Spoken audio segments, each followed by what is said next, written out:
Patralekha, this is an impossible situation because as we have spoken with people in Latin America, also across Asia, it is really the richer people who can afford social distancing.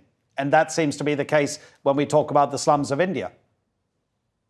Absolutely.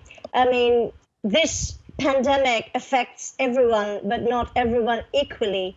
And I think you see this in a country like India, which has deep inequalities. I think they were always there, but the pandemic is just visibilizing them a lot more, as you just reported. What about the livelihoods of the people who live in these slums? Obviously, they understand that they're under lockdown, but across the world, you have people who are still trying to go to work or doing something that will mean breaking the laws about social distancing or the recommendations as they are in some countries, because they literally will not be able to afford to eat if they don't make a little bit of income. That's true. And in India, the shiny India story is actually powered by what we call the informal sector, right? The informal sector means, people who really are not part of the formal labor force. These are people who say sell vegetables on the streets, cobblers, delivery men, and migrant laborers are huge. In recent times, you've seen this big exodus, from the migrant exodus. And Dharavi, for instance, which you showed some clips, it is Asia's, largest slum, one of the largest slums, I think. And it's not so much desperate poverty over there as the desperate congestion. And people make a living, the way they live, the way they earn their livelihood is really by being in close proximity. So yes, there is a lockdown. Essential services are exempt. But I think in places like in slums, in slums of India, that's about out of India's 1.3 billion people, about 30% live in cities, and the total number of slum dwellers is about 65 million. And I think it's going to be a very, very challenging situation to be able to sort of carry out social distancing, as you say, in these slums, including Dharavi.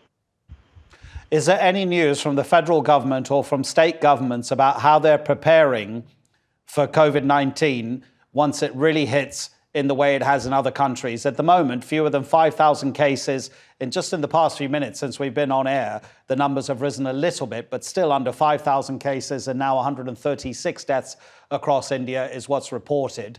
But if what happens in other countries what's happened in other countries is going to happen in India, we're looking at a big, big, big number in a country of more than 1.3 billion people. And what the criticism has been in many other countries is the governments knew what was happening in the rest of the world, but didn't prepare properly. Is there any news about how India is preparing? Yeah, I mean, right now, we have the lockdown, which is a nationwide lockdown, which is supposed to get over by April 14th. But we don't, the thing is that India has actually tested far fewer than, in proportion to its population, far fewer than other countries. And we really don't know the numbers. I mean, there are all the migrants, migrant workers, as I said, who are part of India's informal sector.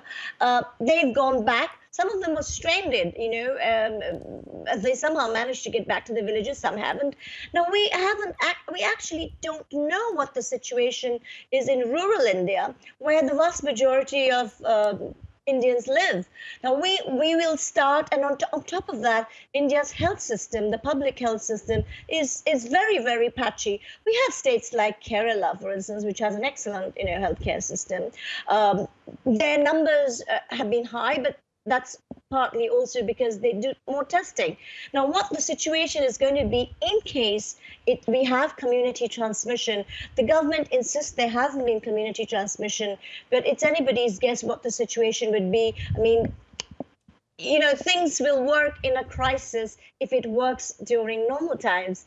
And the healthcare system in many parts of India is very creaky in normal times. So I think, and we have right now, our medical doctors, many medical doctors are saying that they don't have the requisite personal protective equipment, PPE. Now, this is a global problem and this is a global shortage. The difference is that India's numbers are more than other countries. So when India, for instance, even tries to, let's say, and we're not self-sufficient in all these medical, supplies.